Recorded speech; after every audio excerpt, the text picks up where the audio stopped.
ECC کا پہلا اجلاس تھا جس کو میں نے چیئر کیا، اس کے اندر بھی ہم نے کچھ فیصلے کیے ہیں۔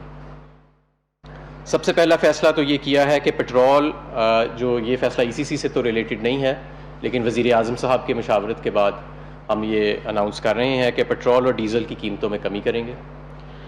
پیٹرول کی قیمت میں 1.5 روپے لیٹر کمی اور ڈیزل کی قیمت میں 3 روپے لیٹر کمی جو ہے ہم کر رہے ہیں، کیونکہ اس وقت کچھ بین الاقوامی منڈی میں ہمارے پاس گنجائش نکلی ہے کہ ہم یہ قیمتوں میں کمی کر سکتے ہیں۔ ECC میں ہم نے گندم کی جو منیمم سپورٹ پرائس ہے وہ 1800 روپے پہ فکس کرنے کا فیصلہ کیا ہے، جو کہ میں سمجھتا ہوں کہ کسان کے لیے، ہمارے کسان بھائیوں کے لیے ایک ریلیف ہے۔ اس کے علاوہ ہماری جو چینی کی قیمتوں میں اضافہ ہوا ہے، ہم نے پوری دنیا سے امپورٹ تو الاؤ کی ہے چینی کی، لیکن باقی دنیا میں بھی چینی کی قیمتیں زیادہ ہیں جس کی وجہ سے امپورٹ ممکن نہیں ہے، لیکن ہمارے ہمسایہ ممالک میں، انڈیا میں چینی کی قیمت پاکستان سے کافی کم ہے، تو اس لیے ہم نے انڈیا سے چینی کی تجارت جو ہے وہ کھولنے کا فیصلہ کیا ہے 5 لاکھ ٹن کی حد تک پرائیویٹ سیکٹر کے لیے۔ ہماری مجموعی پیداوار 55 سے 60 لاکھ ٹن ہے، تاکہ یہاں پہ بھی ہماری سپلائی پوزیشن جو ہے وہ بہتر ہوئے، جو ایک معمولی سی شارٹیج ہے اس سال وہ پوری بھی ہو جائے اور قیمتوں میں بھی اضافہ ہو۔ اس کا براہ راست فائدہ پاکستان کے غریب عوام کو پہنچے گا۔ اسی طرح کاٹن کی اس وقت، کپاس کی بہت مانگ ہے پاکستان میں، ہماری ایکسپورٹس میں اضافہ ہوا ٹیکسٹائل کی، اور کاٹن کی کراپ اچھی نہیں تھی پچھلے سال کپاس کی، تو ہم نے ساری دنیا سے کاٹن کی امپورٹ کپاس کی الاؤ کی ہوئی ہے، لیکن انڈیا سے نہیں کی ہوئی، اور اس کا براہ راست فرق SMEs پہ پڑتا ہے، یعنی کہ جو چھوٹی صنعت ہے۔ بڑی صنعت تو مصر سے بھی منگا لیتی ہے، دوسرے ممالک سے بھی منگا لیتی ہے، مہنگی بھی منگا لیتی ہے، لیکن SMEs کے لیے یہ ضروری ہے۔ اور آج منسٹری آف کامرس کی پرپوزل کے اوپر ہم نے یہ ECC میں فیصلہ کیا ہے کہ ہم کاٹن کی امپورٹ کو بھی انڈیا سے کھولیں گے جون کے اینڈ تک۔ میں یہاں پہ یہ بھی بتانا چاہتا ہوں کہ پاکستان کی معیشت میں بہت تبدیلیاں آئی ہیں، اور ہمارا کرنٹ اکاؤنٹ ڈیفیسٹ پہ تو کافی بات ہوئی ہے کہ ہم نے تاریخ کا سب سے بڑا کرنٹ اکاؤنٹ ڈیفیسٹ انہیریٹ کیا، اور وہ جو اس کا تاریخ کا سب سے بڑا خسارہ تھا، اور اس کو ہم نے تبدیل کیا ایک سرپلس کے اندر، اور وہ الحمدللہ آج بھی سرپلس کے اندر ہے۔ پرائمری اکاؤنٹ کو بھی ہم نے سرپلس کے اندر تبدیل کیا، لیکن اسٹیٹ بینک آف پاکستان کے جو ریزروز ہیں اس کے اندر جو ایک بہت بڑی تبدیلی آئی ہے، میں آج اس پہ بات کرنا چاہتا ہوں کہ جب ہم آئے تھے تو یہ 8-9 ارب ڈالر کے جو ریزروز تھے، جس میں سے اکثریت جو تھے وہ سواپس پہ، یعنی لیے ہوئے پیسوں پہ مشتمل تھے، اور جب سے ہماری حکومت آئی ہے تو اس میں اگر سواپس کی کلیئرنس کو ڈالیں تو 9 ارب ڈالر کا اضافہ ہوا ہے، 9 ارب ڈالر کا، جس میں 6-7 ارب ڈالر کے سواپس کلیئر کیے گئے اور باقی اس کی سطح کے اندر اضافہ ہوا ہے، اور یہ ایک بہت بڑی کامیابی ہے۔ ہماری جو آج کرنسی ہے وہ اپنے زور پہ خود کھڑی ہے، ہم اس کے اندر ڈالر نہیں جھونک رہے، اور ہم نے اسٹیٹ بینک کو بھی خود مختار کیا۔ ایسا نہیں ہے کہ اسٹیٹ بینک نے حکومت کے کہنے کے اوپر انٹرسٹ ریٹ کو نیچے کیا یا ڈالر جھونک دیے اور آدھے پاکستان کے فارن ایکسچینج ریزروز آدھے سے بھی زیادہ قرضے لے کے جھونک دیے کیونکہ کسی وقت کے وزیر خزانہ نے یہ سمجھا کہ یہ شاید ایک ساؤنڈ اکنامک پالیسی ہے۔ ایسی کوئی بات نہیں ہے۔ موونگ فارورڈ، ہمیں یہ معلوم ہے کہ بہت ساری توقعات ہیں لوگوں کی، اور ہمیں ذمہ داری کا بھی احساس ہے، اور جو اس وقت معیشت کے چیلنجز ہیں اس کا بھی احساس ہے، اور جو ہم ابھی تک گین کر چکے ہیں، یعنی کہ جو ہم اسٹیبلائزیشن اچیو کر چکے ہیں کرنٹ اکاؤنٹ کے اندر، فارن ایکسچینج ریزروز کے اندر، اپنی لارج اسکیل مینوفیکچرنگ میں جو ہم گروتھ رجسٹر کر چکے ہیں، ہم ان سب کو آگے انشاءاللہ تعالیٰ ایک بہتر طریقے سے لے کے چلیں گے۔ جو ہمارے اسٹرانگ پوائنٹس ہیں ان کو مزید انشاءاللہ تعالیٰ مستحکم کریں گے، اور جو چیلنجز ہیں خاص طور پہ قیمتوں کے حوالے سے اور جو دوسری چیزیں ہیں جو اس وقت معیشت کے چیلنجز ہیں ان کو ہم کریں گے۔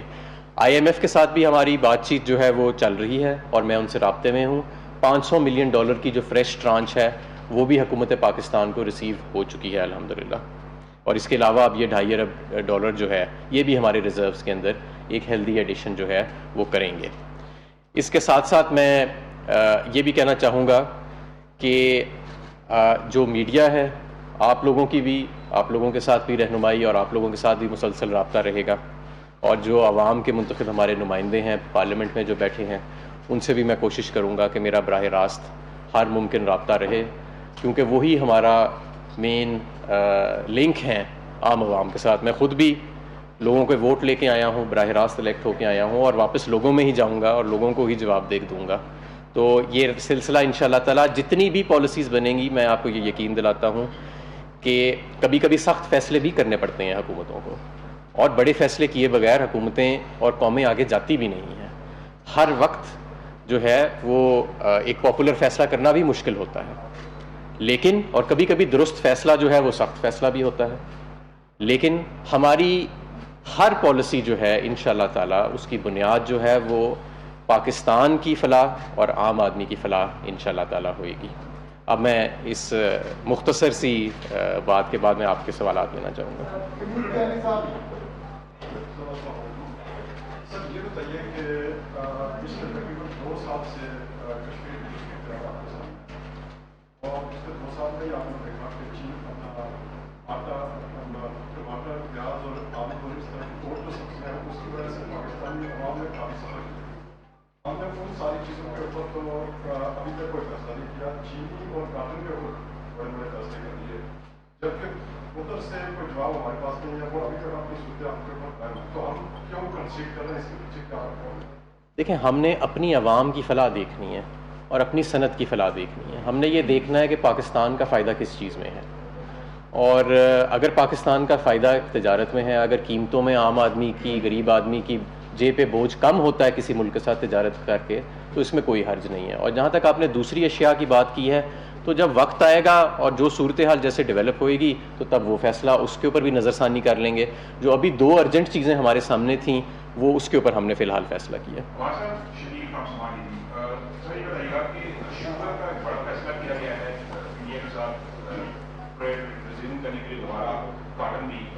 ڈفرینس کتنا ہے پرائسز کا, عام آدمی کو کتنا فائدہ ہوگا؟ تو مثلا امپورٹ کی اگر اجازت دی گئی ہے تو عام آدمی کو اس کا کتنا فائدہ ہوگا؟ ہمارے یہاں قلت ہے, وہ پرائسز بہت اوپر ہیں. سیکنڈلی, فیٹف ایکشن پلان پر عمل درآمد کے لیے آپ کافی عرصے سے نگرانی کر رہے ہیں, پوری طرح آپ انوالو ہیں, تو پاکستان گرے لسٹ سے نکلتا آپ کو نظر آ رہا ہے؟ جون تک بڑی ڈیولپمنٹ ہونے جا رہی ہے پاکستان کے حوالے سے؟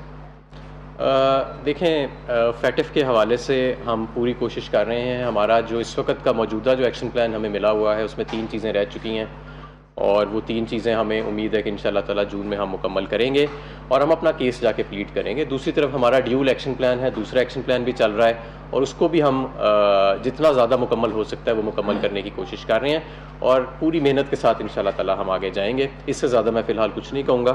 جو دوسرا آپ کا سوال اگر آپ دوبارہ ایک دفعہ ریپیٹ کریں. چینی, وہ تقریباً اس وقت جو ہمارا ایسٹیمیٹ ہے کہ 15 سے 20% کا فرق ہے انڈیا میں پاکستان سے چینی کی قیمت میں. جی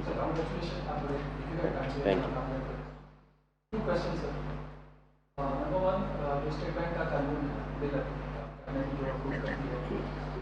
آپ کی ایز اے فائنانس منسٹر کیا پوزیشن ہے, آپ کی پوزیشن ہو گیا وہ دیتی ہے position taken by minister of finance.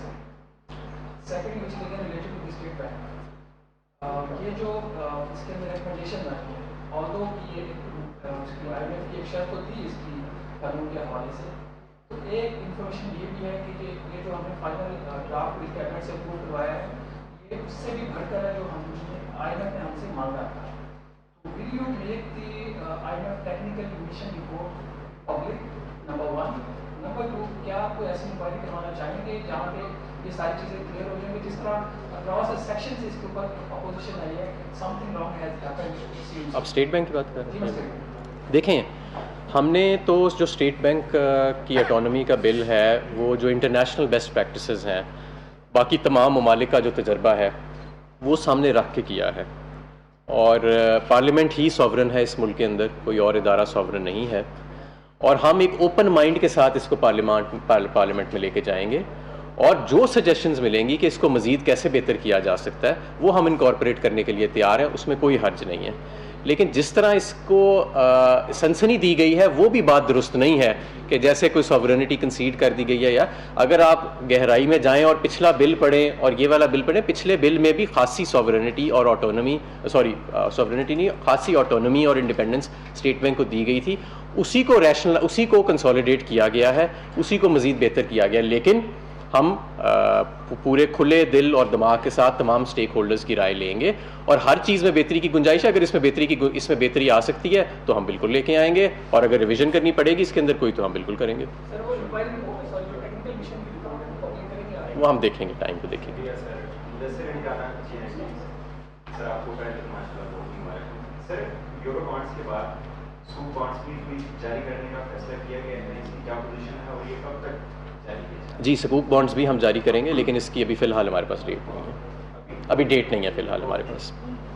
سر مہتاب نامے میں نیوز سے پوچھنا یہ دو سوال آ رہا ہے. ایک تو آپ نے انفلیشن کی بات کی اور اس کو چیلنج کرنے کی, لیکن آپ کی جو انفلیشنری پریشر ہے وہ امپورٹڈ کموڈیٹیز کے اوپر ہے. تو اس کے لیے دو حل ہے, یا تو آپ وہ پاس آن کریں یا سبسڈی دیں. کیا حکومت اس کے بارے میں کوئی غور و فکر کر رہی ہے یا آپ سبسڈی ٹارگیٹڈ سبسڈی کا نیا میکینزم لے کر آئیں؟ اور دوسرا سر ایک بڑا یہ امپورٹنٹ سوال وہ یہ ہے کہ ابھی جو فائنانس منسٹر کو ہٹانے کا فیصلہ ہوا, تو کیا یہ جو یورو بانڈ کا ریٹ ہے یہ زیادہ نہیں ہے, اور کیا پرائم منسٹر اگر 2 دن انتظار کر لیتے اور 2 دن کے بعد فیصلہ کرتے وہ زیادہ بہتر نہیں تھا, بجائے انٹرنیشنل انویسٹر کو ہم انسرٹنٹی کا میسج دیں؟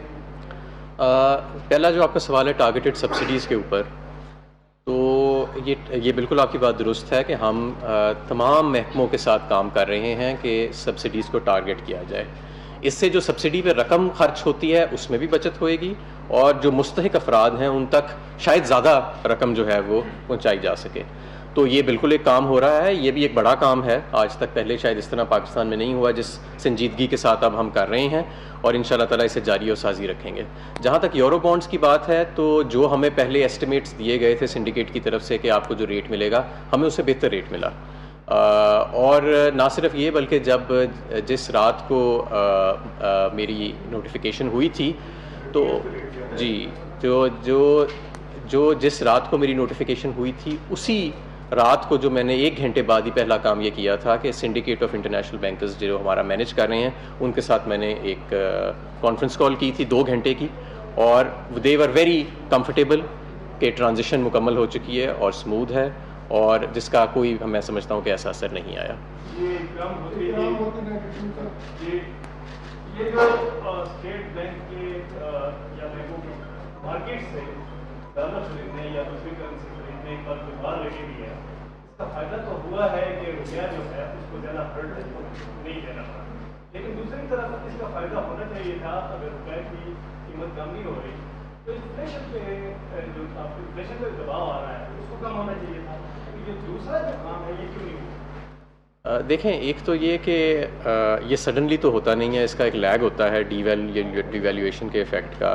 عموماً تصور کیا جاتا ہے کہ 2 ماہ کا لیگ ہوتا ہے کہ جب وہاں سے گڈز آرڈر ہوتی ہیں پہنچتی ہیں اور نئے سودوں کے اوپر, تو اس کو سسٹین کرنا پڑتا ہے تھوڑی دیر کے لیے. تو بہرحال یہ ایک فری مارکیٹ ہے جیسے میں نے آپ کو بتایا, اور یہ روپیہ جہاں پہ بھی سیٹل کرتا ہے اس میں اب حکومت جو ہے اس کی مداخلت کافی ہم کم کر چکے ہیں. سوال یہ ہے کہ ابھی جو آپ نے کریک ڈاؤن شروع کیا ہے شوگر ملوں کے خلاف, اس کی وجہ سے شوگر مل کی جو سپلائی چین ہے وہ متاثر ہو رہی ہے. اب جب دنیا سے چینی آئے گی تو کیا ڈسٹریبیوشن میکینزم کیا ہوگا, اور کیسے جو اس وقت ملک میں چینی کی قلت ہے وہ کس حد تک بہتر ہو سکے گی؟ دیکھیں, یہ اس کے 2 راستے ہیں. ایک تو یہ کہ ٹی سی پی اپنا ٹینڈر کرتا ہے, وہ سرکاری چینی آتی ہے, اور دوسرا راستہ ہے کمرشل امپورٹ کا کہ جو پرائیویٹ سیکٹر خود امپورٹ کرتا ہے, اور وہ جو آپ کا باسکٹ ہے شوگر باسکٹ جو ٹوٹل کوانٹٹی اویلیبل ہے پاکستان میں اس میں ایڈ کرتا ہے. پچھلے سال بھی یہ ہم نے کیا تھا, تقریباً 1 لاکھ ٹن کے قریب حکومت نے امپورٹ کی تھی, اور 1.5 لاکھ ٹن کے قریب پرائیویٹ سیکٹر نے پچھلے سال امپورٹ کی تھی. کوٹاز ہم نے 3 لاکھ ٹن کے لمٹ رکھی تھی, لیکن 1.5 لاکھ ٹن امپورٹ ہوئی تھی. تو لیکن پچھلے سال انڈیا سے نہیں تھا, کیونکہ قیمتیں جو تھیں وہ باقی دنیا میں کم تھیں پاکستان سے. اس مرتبہ جو ہے وہ باقی دنیا میں چینی کی قیمت جو ہے وہ پاکستان کی یا برابر ہے یا تھوڑی سی زیادہ ہے کسی ملک میں, لیکن ہندوستان میں کافی فرق ہے.